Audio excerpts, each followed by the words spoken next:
welcome to Pharma Life Educational YouTube channel. This is Kanaka Bharati Reddy. In this series of biochemistry video, our next topic was classification of proteins. Here is the content of the video: introduction, definition, structure and classification. Now introduction. Every cell in the human body contains proteins. You need proteins in your daily diet. It will help your body repair cells and make new ones. Proteins is also important for growth and development in children, teenagers and pregnant women. Insufficient of protein leads to low growth and weakened of immune system. If it is excess, means excess of protein leads to weight gain and liver problems. And next, definition of proteins. Proteins are higher molecular weight polypeptide chain containing alpha amino acid joined together by peptide linkage. Yes, this is the definition of exact proteins. So, now coming to the general structure of proteins. This is general structure of proteins. Here, 3 amino acids was being linked with 2 peptide bonds. In this, the end at which nitrogen was present can be called as N-terminus or free alpha amino acid, means alpha end. On the other side, carboxylic acid was present, so this end can be called as C-terminus or free carboxylic end. So, next is increasing of amino chain count will not change the terminus. And next, this is primary structure.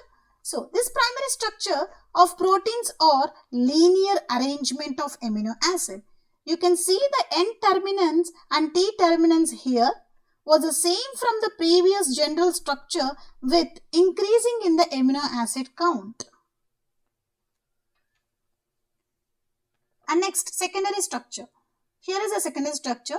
In this peptide bonds, here is a general structure of this. While general structure, I will explain the secondary structure. In the peptide bond, we are having a oxygen in carbonyl group and hydrogen in the amine group.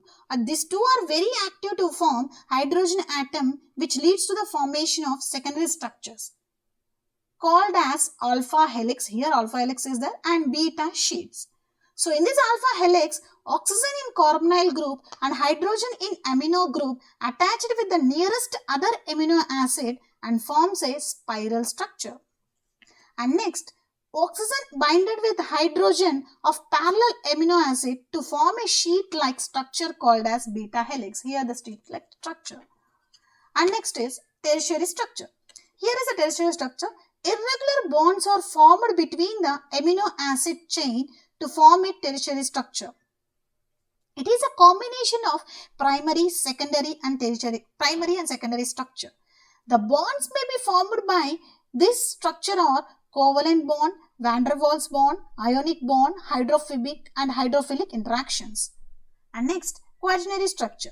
Here the quaternary structure, in this multiple peptide bonds are joined together to make a larger and more complex molecules. So it is a combination of secondary tertiary structure. Here is also same bonds may be formed in this covalent, van der Waals, ionic, hydrophobic and hydrophilic interactions. And next, classification. So classification of proteins based on the solubility and composition. See, on the solubility of next is functions and next shape and size. Now we'll discuss about the solubility and composition. Under solubility and composition, simple proteins are there. So, and what is simple proteins? On simple proteins or hydrolysis, they will give only alpha amino acids. Under simple proteins, examples are albumin. So simple proteins are categorized into 2 types, that is soluble in water, insoluble in water. Now we'll see the soluble in water. So in soluble in water, examples albumin. So albumins, where it is finding, albumins are found in egg white, milk and blood serum. If the albumin is low in your body, that leads to the malnutrition. High in your body, it leads to the acute infections and burns. Examples are egg albumin and serum albumin. And next is histones. So histones are found in eukaryotic cell nuclei The main function of the histones are to package the DNA into structural unit called nucleosomes. They also plays a major role in gene regulations. Examples are nucleohistones, globulin of hemoglobin. This hemoglobin involves the binding or transportation of oxygen. Next, protamines. Protamines are the simple proteins which is obtained from the sperm of salmon and certain other species of fishes. And protamines is used for the antidote for overdose of heparin. And these are basic in nature. Examples of protamine are cell of certain fishes. And next is insoluble in water. And the insoluble in water examples are globulin. So globulins are produced in liver and these examples are serum globulin. And next, prolamines. Prolamines are also called as a glidins. They are plant proteins. They are coming from plant. So they are plant proteins. They contain high concentration of amino acid proline called prolamines. And next, these examples are glidin of wheat. Here is the wheat. Horridin of barley. Here is the barley. So next example, glutenin. Glutenin they are also plant protein. They can be coagulated by the heating. Examples are orison of rice, glutenil of wheat.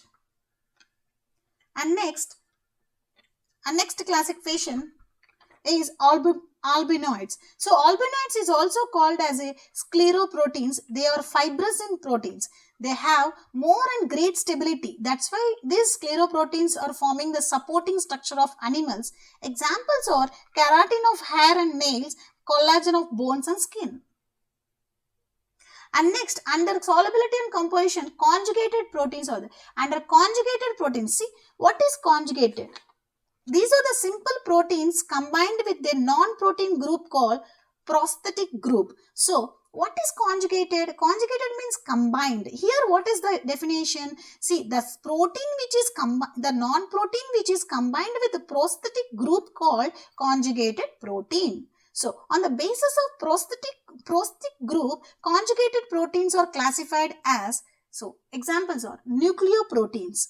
They contain nucleic acid as their prosthetic group. So examples is, here is the nucleus. This is chromatin in the nucleus is the example of nucleoproteins.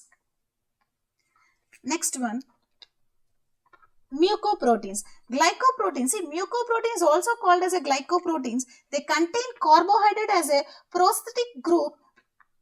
Examples are mucin of saliva. This mucin of saliva is providing the protective coating about the hard and soft tissue of mouth. So next one, chromoproteins. They contain colored substance pigment like porphyrin as a prosthetic group. Example, hemoglobin and cytochrome. Here the hemoglobin, hemin act as a prosthetic group and globin act as a protein. The combination is called as a conjugated protein. And next one, lipoprotein. They contain lipid like fatty acid, phospholipid and cholesterol as a prosthetic group. And examples are lipoprotein of blood, lipoprotein of egg yolk.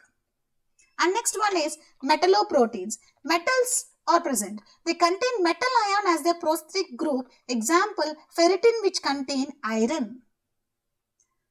And next, phosphoproteins. Phosphoproteins, they contain phosphoric acid as their prosthetic group. Example, casein of milk. And next, under solubility and composition, derived proteins are present. Under derived proteins, primaries. First of all, we should know what is derived proteins. They are formed from simple and conjugated proteins by physical and chemical characters.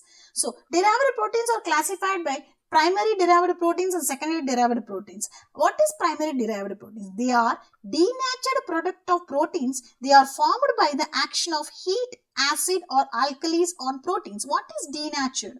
See, what is denatured means the proteins which loses its shapes in the action of heat, acids, alkali on other types of types. So, under primary derived proteins, examples are proteases. See, what is proteases? These are the product of proteins formed by the action of water, dilute acids and enzymes. Examples are fibrin from fibrinogen. Fibrinogen is a clotting factor, already you know. Myosin from myosin. It's used for the cell division and cell movement. And next example, metaproteins. They are formed by the action of slightly stronger acid and alkalis or proteins. Examples, acid, alkali and albuminates. Next one is coagulated proteins. What is meant by coagulated proteins? Change in the structure of proteins called coagulated that formed by the action of heat or alcohol on properties. Example, cooked egg albumin and alcohol precipitated proteins. Fried items are under the coagulated proteins. So next one is secondary derived proteins. What is secondary derived proteins? They are formed by the hydrolytic cleavage of water of proteins and their peptide linkage is called secondary derived proteins. Examples are proteases, peptones and peptides. And next, classification of proteins based on the functions. Based on the functions, catalytic proteins. So catalytic proteins which are used for the fastening the reaction. Examples, enzymes. Enzymes examples like lipase. Next one, regulatory proteins which regulates the change in the body. Examples, hormone, growth hormone like insulin, etc.